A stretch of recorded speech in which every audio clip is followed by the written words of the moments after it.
Vous avez suivi dans cette prophétie d'Ésaïe, c'est l'Israël qui est restauré dans la terre promise. Puis il y a des guérisons des boiteux, aveugles, muets, sourds, ce que nous on va retrouver dans le texte aujourd'hui en Matthieu. Puis aussi, la louange, Dieu est glorifié, de la manière qu'il restaure son peuple. Nous, comme Église, cet été, on est dans les évangiles, la vie de Jésus, et surtout les guérisons de Jésus. Les miracles que Jésus a fait, la manière qu'il a guéri plusieurs. Et c'est vraiment un plaisir pour moi d'étudier ces miracles, ces guérisons, surtout les guérisons qu'on considère moins dans les évangiles. Ça fait du bien dans mon âme, ça fait du bien dans mon corps. Comme nous tous, on a un corps qui est fragile, qui est faible. Jésus guérit. Aujourd'hui, on est dans la guérison de Jésus qu'on lit dans Matthieu, l'évangile de Matthieu, chapitre 15. Si vous voulez suivre avec moi cette lecture, si vous avez votre propre Bible, vous êtes invité à le suivre Matthieu 15, versets 21 à 31. Sinon, vous pouvez suivre, simplement écouter la lecture de ce texte. Matthieu chapitre 15, versets 21 à 31. Jésus et la femme non juive. Écoutons le récit de cette guérison. Jésus partit de là et se retira dans le territoire de Tyr et de Sidon. Alors une femme cananéenne qui venait de cette région lui cria « Aie pitié de moi, Seigneur, fils de David, ma fille est cruellement tourmentée par un démon. » Il ne lui répondit pas un mot. Ses disciples s'approchèrent et lui demandèrent « Renvoie-la, car elle crie derrière nous. » Il répondit « Je n'étais envoyé qu'aux brebis perdues de la communauté d'Israël. » Mais elle vint se prosterner devant lui et dit « Seigneur, secours-moi. » Il répondit « Il n'est pas bien de prendre le pain des enfants et de le jeter aux petits chiens. » « Oui, Seigneur, dit-elle. Mais les petits chiens mangent les miettes qui tombent de la table de leur maître. » Alors Jésus lui dit, « Femme, ta foi est grande. Sois traitée conformément à ton désir. » À partir de ce moment, sa fille fut guérie. Jésus quitta cet endroit et vint sur les bords du lac de Galilée. Il monta sur la montagne et s'y assit. Une grande foule s'approchait de lui.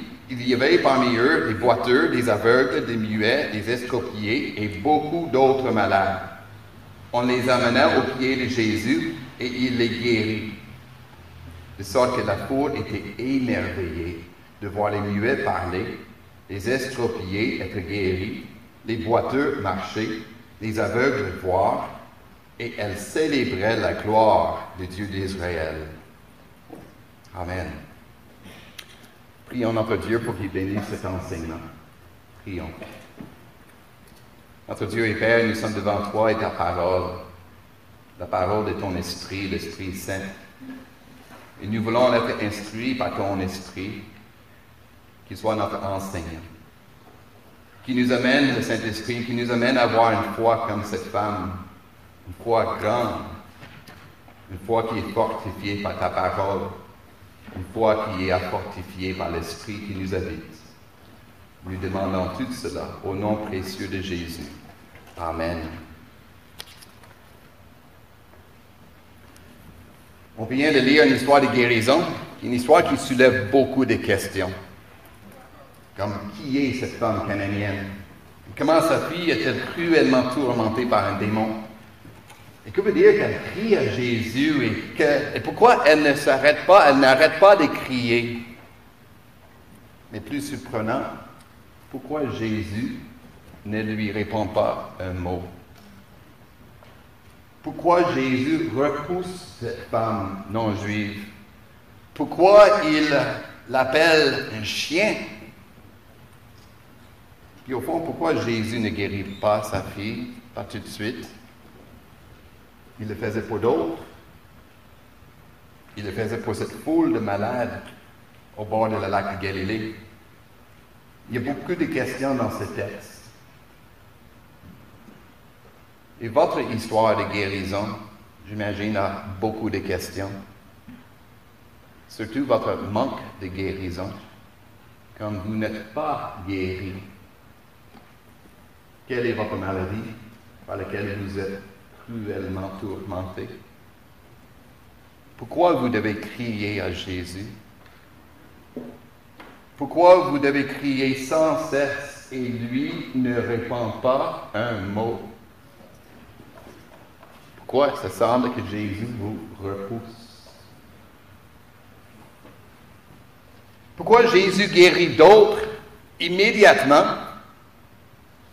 Que vous écoutez des témoignages de chrétiens qui étaient guéris, qui ont dit que c'était un miracle,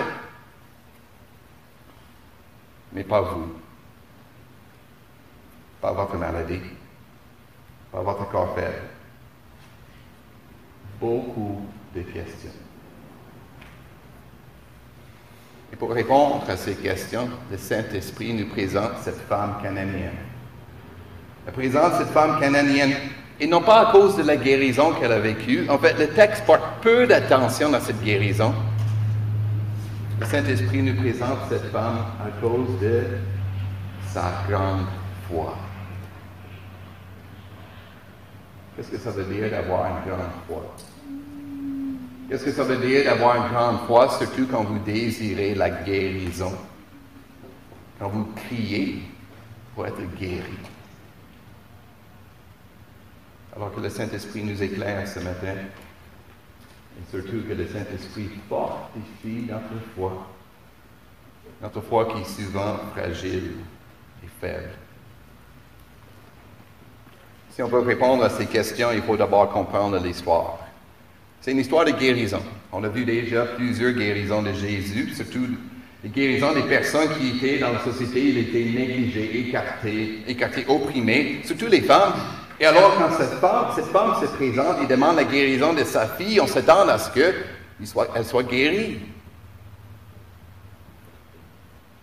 Et voilà, il y a un élément qui est nouveau dans cette histoire. Cette femme est cananéenne, c'est-à-dire non-juive. Elle n'appartient pas au peuple de Dieu. Elle est une étrangère par rapport au peuple de Dieu. Et alors, on a dans cette histoire une bonne nouvelle, une très grande bonne nouvelle, c'est que la guérison de Jésus est aussi pour les non-juifs. La guérison de Jésus est aussi pour les non-juifs, comme vous, comme moi, qui ne sont pas juifs. Regardons cette histoire, et il faut lire cette histoire comme si vous êtes juif. L'apôtre Matthieu, il écrivait aux Juifs son évangile. Et donc, il faut l'écouter avec les yeux d'un Juif. L'histoire commence avec un déplacement géographique qui signifie aussi un déplacement missionnaire. Un déplacement pour avoir la mission envers une autre personne. Jésus, il est parti, il s'est retiré dans le territoire de Tyr et de Sidon, c'est-à-dire au nord de la terre promise, dans ce qu'on appelle le Liban de nos jours. Puis Matthieu, il porte attention sur la rencontre avec cette femme, une femme cananéenne, une femme de Canaan. Et vous, les enfants, vous connaissez les histoires de l'Ancien Testament. Et quand on parle de Canaan, les Cananéens, ce pas des bonnes personnes. Ce pas des bonnes personnes, c'est des personnes qui étaient idolâtres. Ils adoraient d'autres dieux. Ils étaient immoraux. Et les Juifs étaient appelés à quoi? À les chasser, à les supprimer, à les tuer. Une femme cananéenne, ça veut dire pour les Juifs, une personne qui n'est pas bonne. Mais elle, cette femme cananéenne, elle ose s'approcher de Jésus pour lui demander son aide, comme nous le lisons. « Aie pitié de moi, Seigneur, fils de David, ma fille est cruellement tourmentée par un démon. » Comme dans d'autres histoires de guérison, il y a quelqu'un qui plaide en faveur de la personne malade. Elle qui est malade, cruellement tourmentée. C'est un cas de possession sérieux. Sa vie est en danger. Donc, on comprend très bien que la mère vient pour demander le secours de Jésus. Vous connaissez Jésus, n'est-ce pas? Vous connaissez Jésus, sa compassion pour les malades, surtout les enfants, surtout les femmes. Et alors, sa réponse est inattendue. Jésus ne lui répondit pas un mot. Dans tous les autres cas de guérison, Jésus a répondu, il a répondu immédiatement. En fait, d'habitude, c'est Jésus qui prenait l'initiative. C'est lui, par compassion, nous lisons souvent, il prenait par compassion qu'il a guéri. Et cette fois-ci, la seule fois dans les évangiles, Jésus ne répondit pas un mot. Puis apparemment, Jésus ne répond pas pendant un bon bout de temps, parce que cette femme demande encore plus souvent en passant le verbe cria dans la langue grecque, et le verbe est à l'impératif qui suggère répétition continuellement. Elle criait sans cesse, puis on le sait parce que les disciples étaient dérangés, gênés d'entendre cette femme. Donc les disciples disent à Jésus, « Renvoie-la, car elle crie derrière nous. » Cette fois-ci, Jésus répond, mais il parle aux disciples, surtout, c'est sûr, la femme non juive, elle entendait. Il dit, verset 24, « Je n'étais envoyé qu'aux brebis perdues de la communauté d'Israël. » Voici une bonne réponse juive. Jésus, le Messie, c'est le Messie du peuple des Juifs. Il est leur sauveur. Mais la Cananéenne, la femme cananéenne, elle ne lâche pas prise. Qu'est-ce qu'elle dit? Verset 25. Elle vint se prosterner devant lui et dit, « Seigneur, secours-moi! » Jésus est son seul espoir. Elle ne veut pas lâcher Jésus. Alors, Jésus répond encore une fois, et cette fois, il s'adresse à la femme. Et sa réponse semble très sévère, n'est-ce pas? C'est une réponse méprisante envers elle. Il n'est pas bien de prendre le pain des enfants et de le jeter aux petits chiens. Toi, femme, tu es une petite chienne. De nos jours, les chiens sont des meilleurs amis, n'est-ce pas? Ils sont nos meilleurs amis, tout le monde a un chien, on aime les chiens, on se donne beaucoup pour les chiens. À l'époque de Jésus, les chiens étaient méprisés. Quoique, dans le texte, on utilise un mot qui suggère un chien domestique, donc un chien qui était à la maison. Mais même là, on comprend très bien qu'un chien à la maison, on ne le nourrit pas avant les enfants. Non, on nourrit les enfants avant les chiens. Moi, j'ai grandi sur la ferme. On avait toujours un chien, mais le chien était dans les tables. Jamais dans la maison. Ma mère disait jamais le chien dans la maison. Puis le chien était gâté parce qu'il avait les restants de table. Il mangeait souvent les restants. Et c'est sûr, nous, on était nourris en premier. En fait, mon père était demandé avant le chien. Mon père faisait souvent lui faire rire parce qu'il dit, si je ne le mange pas, ça va aller au chien. Donc j'ai un petit plus de priorité sur le chien. Jésus est en train de dire, écoute, femme cananéenne, les Juifs ont la priorité sur toi. Et cette femme non juive, elle prend la parole encore une fois. Puis sa remarque est à la fois intelligente, aussi habile, astucieuse, on dirait même. Elle dit, « Oui, Seigneur, mais les petits chiens mangent les miettes qui tombent de la table de leur maître. » Elle est prête à se contenter des miettes de la bonté de Dieu. Elle est convaincue que les miettes, le plus petit morceau de la puissance de Jésus, est capable de délivrer sa fille. Et là, Jésus répond. Jésus répond, il reconnaît la sincérité de sa foi. Femme, ta foi est grande.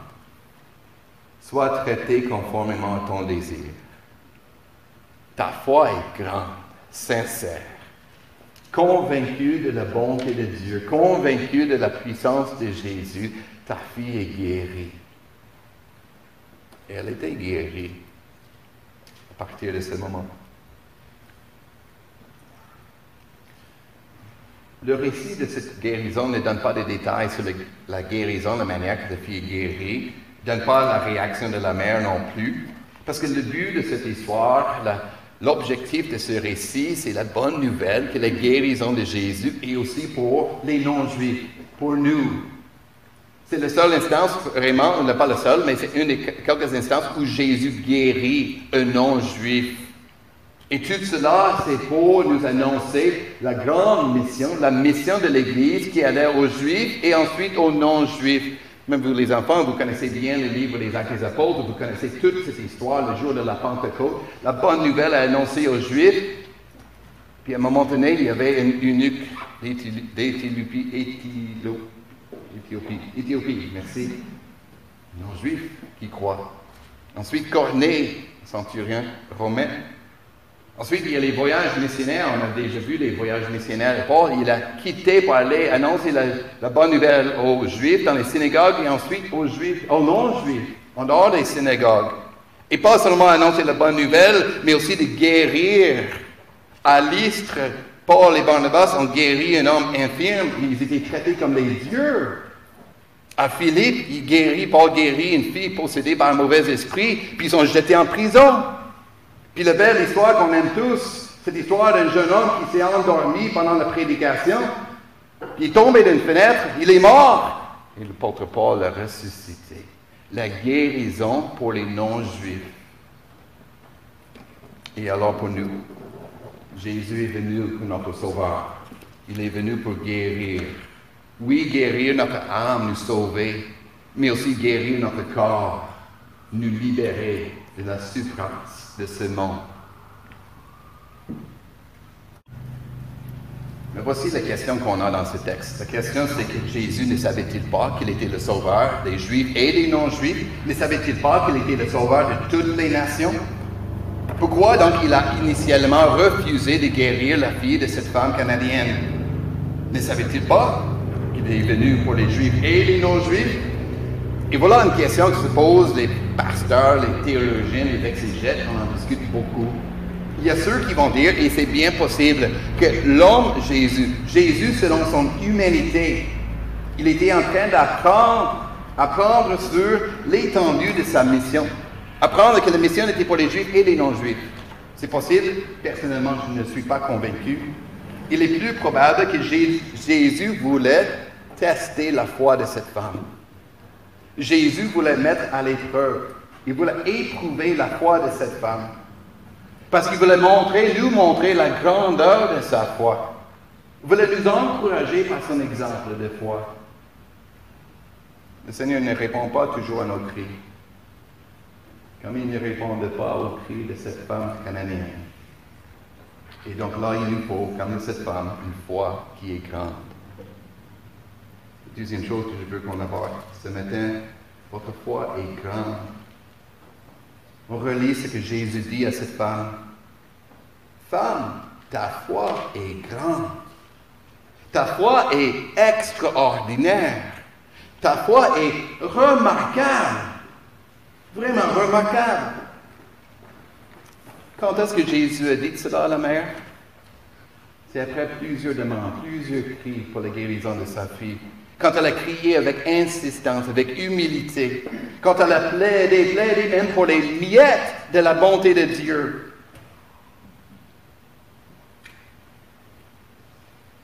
Voyez-vous que la foi est grande quand nous sommes refusés la guérison. Mais vous croyez toujours. La foi est grande quand vous êtes refusé la guérison. Mais vous croyez toujours. Vous ne lâchez pas Dieu, votre Sauveur.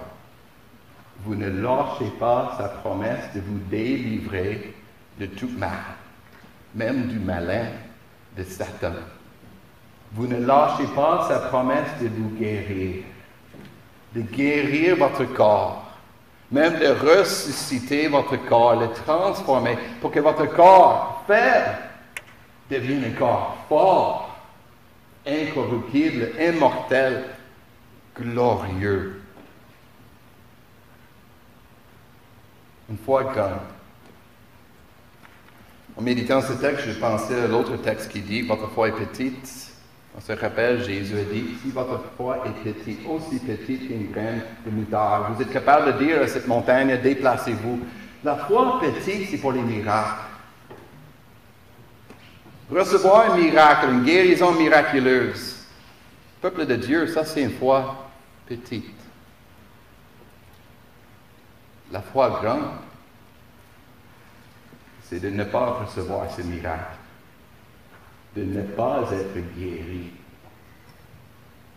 et de croire toujours que Jésus est votre Sauveur.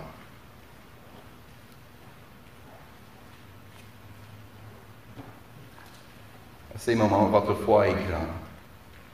extraordinaire. Votre foi est remarquable.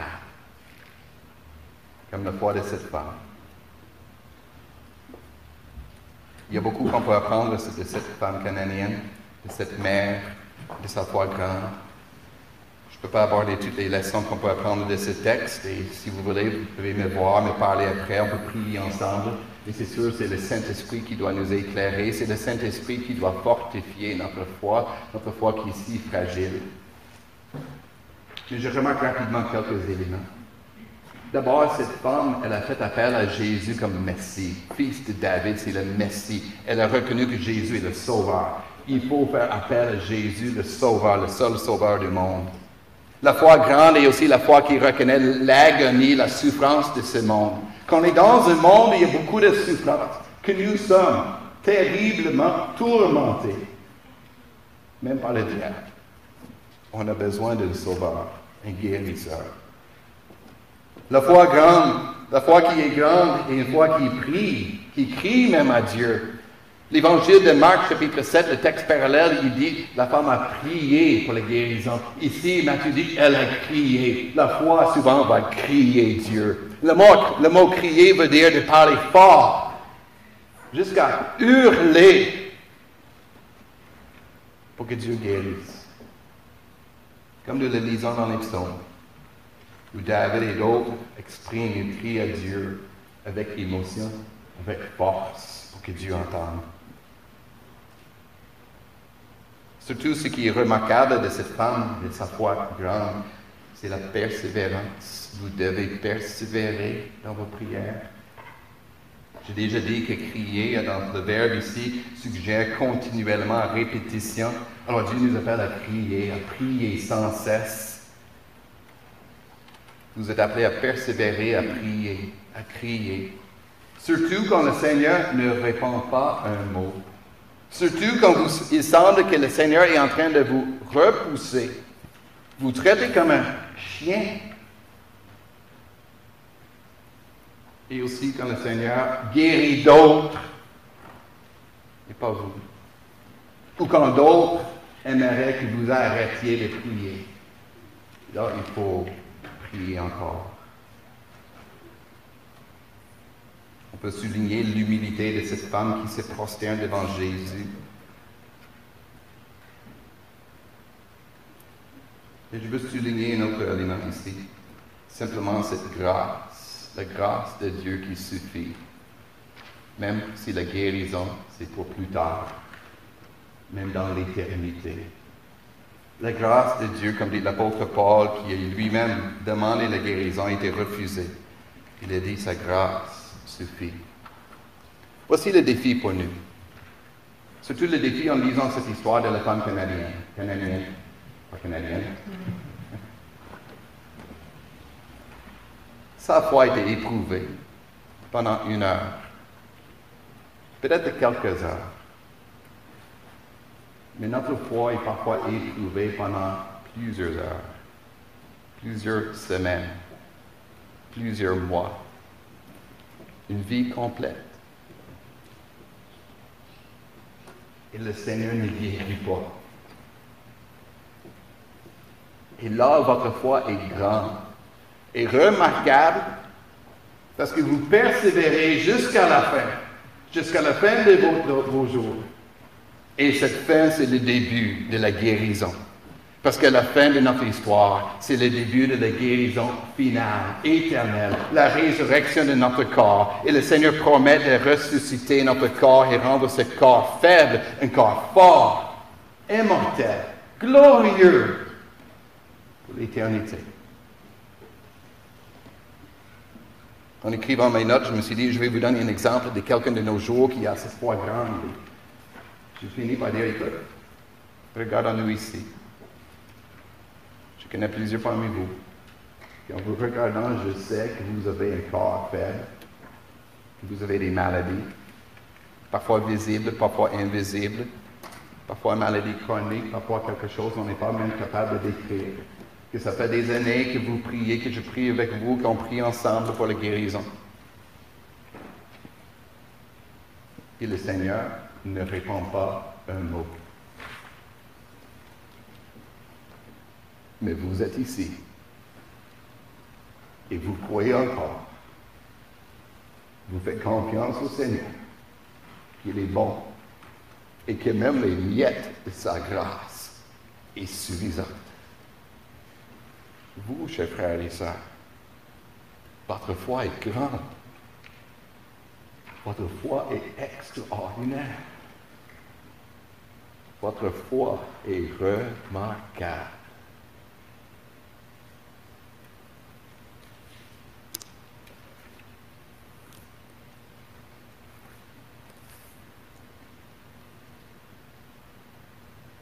Cette maman a oublié de dire merci, n'est-ce pas? Et les enfants, avez-vous remarqué ça? Elle ne dit pas merci. On ne lit pas la réponse. On a déjà vu dans les autres guérisons qu'on est appelé à dire merci quand on reçoit quelque chose de bien. Qu'est-ce qu'on dit? Merci. Elle ne dit pas merci. On ne lit pas la réponse de cette madame. On peut imaginer très bien qu'elle est rentrée chez elle, de trouver sa fille et de prendre sa fille dans ses bras, de l'embrasser, de serrer près d'elle. Parce que pendant des années, son corps était tellement agité par les démons qu'elle n'a pas pu la prendre dans ses bras. Quelle joie pour cette mère de prendre le corps de sa fille dans ses bras. Mais Matthieu ne dit rien. Probablement, il n'était pas témoin. Mais ce qui est intéressant dans l'histoire, il raconte une autre réponse de reconnaissance. Il enchaîne avec une autre histoire que je dirais est complémentaire. Et il nous fait voir de nombreuses guérisons de Jésus et de nombreuses guérisons de Jésus qui explosent, il y a une éruption de reconnaissance, de joie. Ce que nous lisons dans le verset qui suit. Alors, brièvement, on nous rappelle que la guérison est toujours pour la gloire de Dieu. La guérison est toujours pour la gloire de Dieu. Et même notre foi se réjouit en Dieu qui guérit.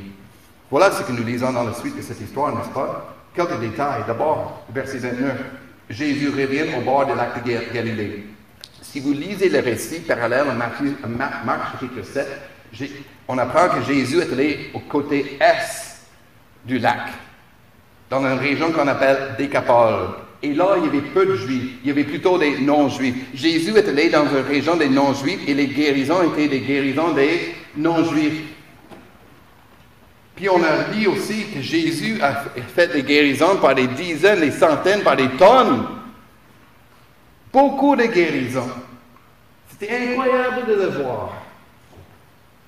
Et là, ces guérisons nombreuses déclenchent une avalanche de joie dans la présence. Ils étaient tous émerveillés, la foule était émerveillée, puis nous lisons, elle célébrait la gloire du Dieu d'Israël. Un petit détail ici, le Dieu d'Israël. Pourquoi ce détail? Parce que Jésus était en train de guérir les non-juifs qui ne croyaient pas en le Dieu d'Israël. Et maintenant, ils voient grâce à ces guérisons de Jésus que, ce Dieu d'Israël, c'est lui le vrai Dieu, le Dieu de la vie, le Dieu de la victoire sur le mal, la maladie, le malin. Et alors, ils reconnaissent, ils confessent, ils glorifient le Dieu d'Israël.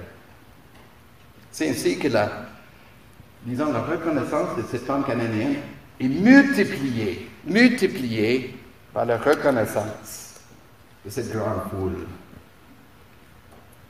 Et alors, comme on a vu dans l'autre guérison, le but de toute guérison, c'est de glorifier Dieu, de célébrer Dieu.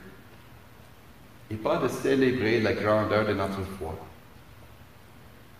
Je souligne cette dernière leçon. Quand on est guéri en réponse à notre foi, ce n'est pas pour nous vanter de notre foi, de la grandeur de notre foi, de la persévérance de notre foi. On entend parfois des témoignages des chrétiens qui sont guéris, c'est un miracle. Puis en écoutant leurs témoignages, on a l'impression qu'ils sont en train de se vanter, être orgueilleux à cause de leur foi pour croire en miracle. Et vous n'avez pas cette foi. Mais la guérison n'est pas pour se glorifier, d'être fier de notre foi. La guérison, c'est pour glorifier Dieu. Et même notre foi. Donc notre foi est aussi pour glorifier Dieu. Surtout notre foi qui est éprouvée, c'est pour glorifier, remercier notre Dieu. Je termine donc avec une lecture. Très beau texte en 1 Pierre. Vous pouvez le noter, le lire à la maison, vous pouvez suivre, lire avec moi 1 Pierre chapitre 1, le verset 3 à 7. Premier épître de Pierre, chapitre 1, le verset 3 à 7. La manière que notre foi est éprouvée et pour bénir et glorifier Dieu. Écoutez, frères et sœurs. Béni soit Dieu, le Père de notre Seigneur Jésus-Christ. Conformément à sa grande bonté, il nous a fait naître de nouveau à travers la résurrection de Jésus-Christ pour une espérance vivante, pour un héritage qui ne peut ni se détruire, ni se souiller, ni perdre son éclat. Il vous est réservé dans le ciel, à vous qui êtes gardés par la puissance de Dieu au moyen de la foi pour le salut prêt à être révélé dans les derniers temps. C'est ce qui fait votre joie, même si maintenant, puisqu'il le faut, vous êtes pour un peu de temps attristés par diverses épreuves. Ainsi, la valeur éprouvée de votre foi, je le répète, ainsi la valeur éprouvée de votre foi, beaucoup plus précieuse que l'or, qui est périssable et que l'on soumet pourtant à l'épreuve du feu, aura pour résultat la louange, la gloire, l'honneur lorsque Jésus-Christ apparaîtra. Notre foi est pour la louange de Jésus. Jésus, quand il apparaîtra, il va nous guérir, nous ressusciter, nous délivrer de toute mal. Amen.